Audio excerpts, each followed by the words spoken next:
Los Angeles in the 1960s, glamorous, sun-soaked, a booming hub of culture and opportunity. Yet beneath the sunshine and rainbows lurked dark forces.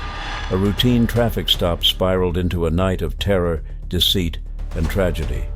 It became the backdrop for one of the cruelest true crime stories in American history, which exposed the underbelly of law enforcement and forever changed the Los Angeles Police Department. Bravery and cold-blooded murder clashed under the Californian moonlight. But how did a single night reshape the Los Angeles Police Department forever? Today, we're about to unravel the gripping tale of the Onion Field case, which describes a saga of crime, survival, and the haunting aftermath that still echoes to this day.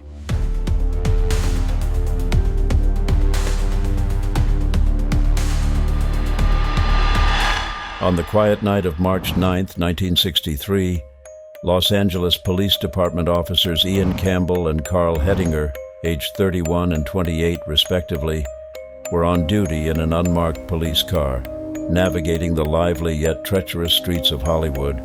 Both of them were dedicated and experienced, but nothing could have prepared them for the events which were about to unfold. As they patrolled the night, their eyes caught sight of a 1946 Ford coupe that seemed a little out of place, idling suspiciously at the corner of Carlos Avenue and Gower Street. The officers decided to investigate, sensing something was not quite right. Little did they know, the men inside the car, Gregory Euless Powell and Jimmy Lee Smith, were career criminals who had recently embarked on a spree of robberies. Powell, the 30-year-old driver, and Smith, also known as Jimmy Youngblood and age 32, were both armed with pistols tucked in their trousers, ready to cause trouble. As Campbell and Hettinger approached the vehicle, the routine stop quickly escalated into a nightmare. Powell, with a calculated calmness, suddenly pulled a gun on both the officers. The gravity of the situation hit instantly, but Campbell remained calm and composed. He turned to Hettinger and said, "He has a gun in my back. Give him your gun." Hettinger, trusting his partner's instinct and judgment, reluctantly handed over his weapon, knowing that any resistance could turn deadly. Within seconds, the officers were overpowered, their authority stripped away the cold steel of Powell's gun. The transformation from law enforcers to hostages was shockingly swift. Powell and Smith forced Campbell and Hettinger into the back seat of their car, a move that would soon plunge them into an unimaginable ordeal. Powell took the wheel, and Smith, watching the officers closely, sped away from the bright lights of Los Angeles. The cityscape quickly faded in the background as they headed north on Route 99, a path leading them further from the safety of the city lights into the desolate stretches of the California countryside. The highway stretched out before them, a bleak and lonely road leading them further from safety and deeper into danger. The journey must have felt endless for Campbell and Hettinger, each passing mile amplifying their sense of dread. The men sat in the back seat, powerless and contemplating their fate. The destination? An isolated onion field near Bakersfield, a location known for its desolation. The choice of the location added an extra layer of terror. The onion field was vast and empty, a perfect setting for the grim events. Finally, Powell pulled off the road and drove into the heart of the field. The moon cast an eerie glow over the landscape, creating long, unsettling shadows. Gregory Powell, seething with a twisted sense of revenge against law enforcement, harbored a deep-seated rage that would soon culminate in a cruel act of violence. As the four men stood in the field, the tension was palpable. Powell, driven by a warped sense of revenge, believed that the mere act of kidnapping the officers was already a capital crime under California's Little Lindbergh law. Without any warning, Powell raised his gun and fatally shot Officer Ian Campbell at point-blank range. The sound of the gunshot echoed through the night. Campbell fell to the ground, lifeless. Amidst the chaos that followed, Hettinger's instincts kicked in. Realizing that his only chance of survival was to escape, he bolted into the darkness. The field seemed endless, but he didn't give up and kept running with a desperate determination. For about 4 miles he sprinted through the night, his mind racing as fast as his legs. It was until he stumbled upon a farmhouse and frantically alerted the people there, who then quickly contacted the authorities. Despite his miraculous escape, Hettinger's ordeal was far from over. The trauma of witnessing his partner's murder and the terror of the chase left deep psychological scars. Amidst this darkness, Hettinger's bravery stood as a beacon of hope. His escape and survival were remarkable feats that showcased a tenacity and courage that few could muster under such dire situations. However, the discovery of Ian Campbell's body was a grim reminder of the night's brutality. His loss was a profound blow to the department as well as the city. A massive manhunt was launched immediately when the news broke. Karl Hettinger, although traumatized and still in shock, summoned every ounce of his strength to provide descriptions of the suspects. The night was cloaked in a tense silence, broken only by the relentless wail of sirens. The entire city of Los Angeles was gripped by fear and outrage. Sergeant Pierce Brooks, a seasoned Los Angeles Police Department investigator, renowned for his determination, was assigned to the case. He knew the clock was ticking and every single second counted. Powell and Smith's faces became the most wanted in the city. Later that night, a break came. California Highway Patrol officers, vigilant and on high alert, spotted a vehicle that was previously reported as stolen. The driver's face matched the description circulated. It was Gregory Powell. In a flash, the officers moved in and arrested him. He was taken into custody, but the hunt was not over yet. Powell's accomplice, Jimmy Lee Smith, was still out on the run. The following day, the tension in the city was palpable as the officers were looking for the killer. Tips poured in from the public who were eager to see justice served. The breakthrough came, and Smith was apprehended. Sergeant Brooks led the investigation with a calm but smart demeanor, putting every piece of evidence with precision. Both Gregory Powell and Jimmy Smith were arrested and were sentenced to death. However, the wheels of justice turned slowly and unpredictably. After a second trial in 1972 and numerous appeals, their death sentences were vacated following the California Supreme Court's ruling in California versus Anderson. The court declared the state's death penalty as cruel and unusual punishment, commuting their sentences to life imprisonment.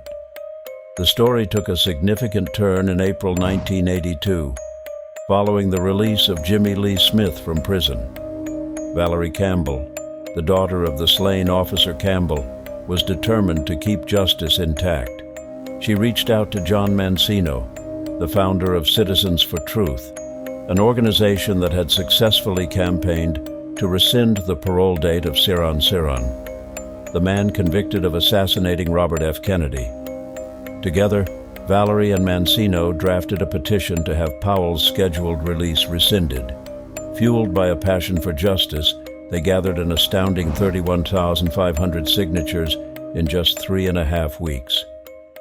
These signatures, along with several thousand letters, were presented to the California Board of Prison Terms, prompting the board to hold a hearing.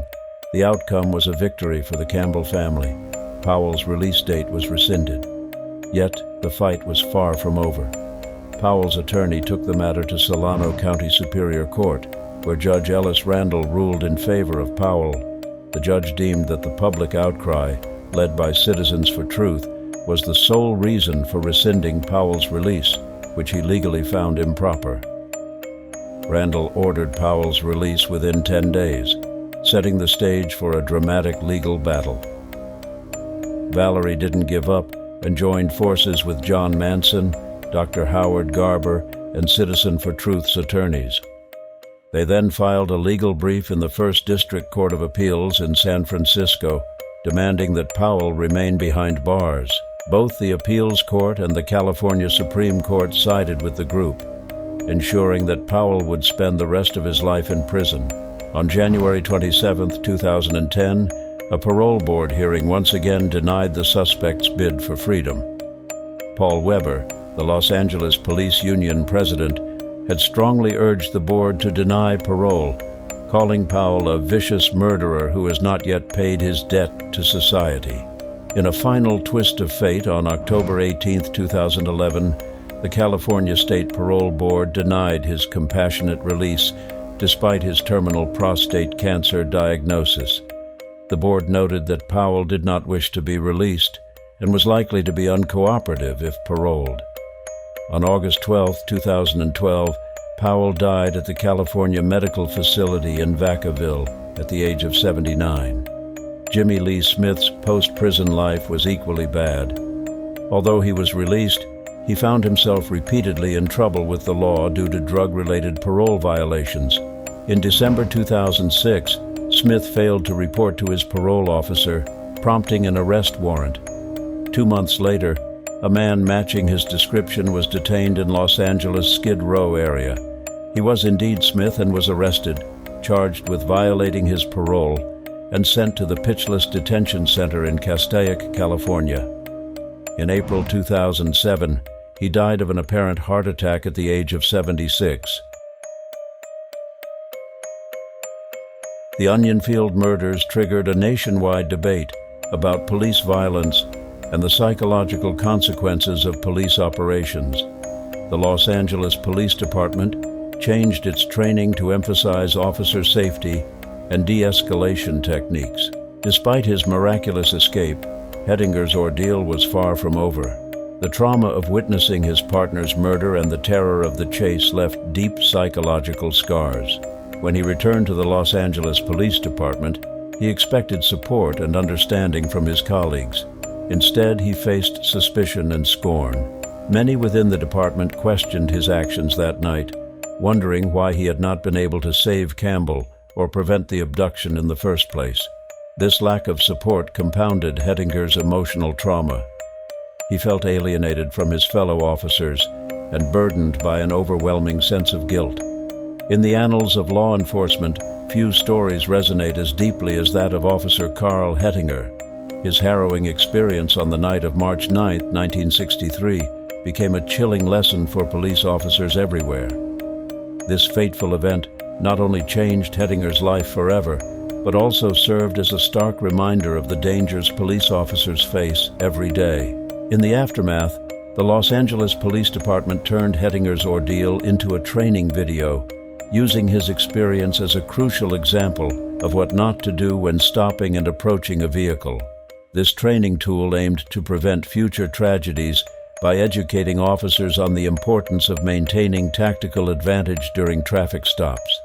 Despite his bravery, Hettinger's life took a downward spiral. In 1966, he was forced to resign from the Los Angeles Police Department under a cloud of controversy, accused of shoplifting. This accusation, whether justified or not, added to the weight of his already immense personal burdens. Yet Hettinger's story did not end in despair. Demonstrating remarkable resilience, he found a new path in public service. Years after leaving the Los Angeles Police Department, he was elected as a supervisor of Kern County, California. In this role, he served multiple consecutive terms, earning the respect and admiration of his community. His dedication to public service stood as a testament to his enduring spirit and commitment to making a positive impact, despite the shadows of his past. Karl Hettinger passed away in 1994 at the age of 59, succumbing to liver disease.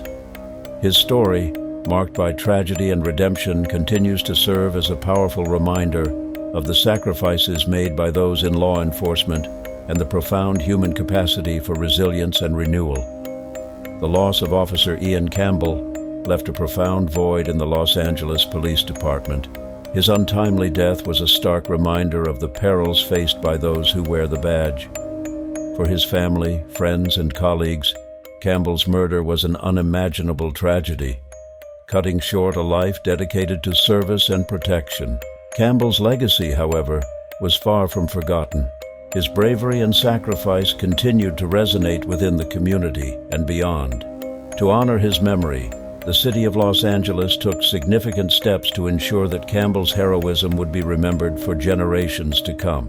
On August 10, 2012, a poignant tribute was made at the very site where Campbell and his partner, Officer Karl Hettinger, were abducted. The intersection of Carlos Avenue and Gower Street in Hollywood was named Ian Campbell Square. This dedication served as a constant reminder of the dangers faced by law enforcement officers and the ultimate sacrifice made by Campbell on that fateful night. It became a place where officers and civilians alike could reflect on the courage and commitment of those who serve. In addition to this heartfelt tribute, another honor was bestowed upon Campbell's memory. A section of the Hollywood Freeway, from Hollywood Boulevard to Highland Avenue, was designated the Ian J. Campbell Memorial Freeway. This stretch of California State Route 101 became a moving homage to the fallen officer, reminding commuters daily of his service and sacrifice. The Memorial Freeway stood as a symbol of the community's gratitude and respect for Campbell, ensuring that his name and legacy would live on in the hearts and minds of all who traveled that route. These dedications were not just about remembering a fallen officer, they were about acknowledging the inherent risks and sacrifices made by all members of law enforcement. Officer Ian Campbell's story, marked by bravery and loss, continued to inspire and remind the community of the profound impact one life of service can have. Through these tributes, Campbell's spirit remained an enduring part of the city he served and protected so valiantly. The Onion Field case remains a chilling reminder of the thin line between order and chaos, bravery and tragedy. It's a story of senseless violence, unwavering courage, and the enduring legacy of sacrifice. It reshaped the Los Angeles Police Department's approach to officer safety and left an enduring legacy in the annals of true crime. So what do you think of this case?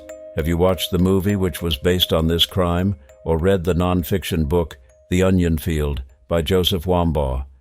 Let us hear your thoughts in the comment section below. Until then, stay safe.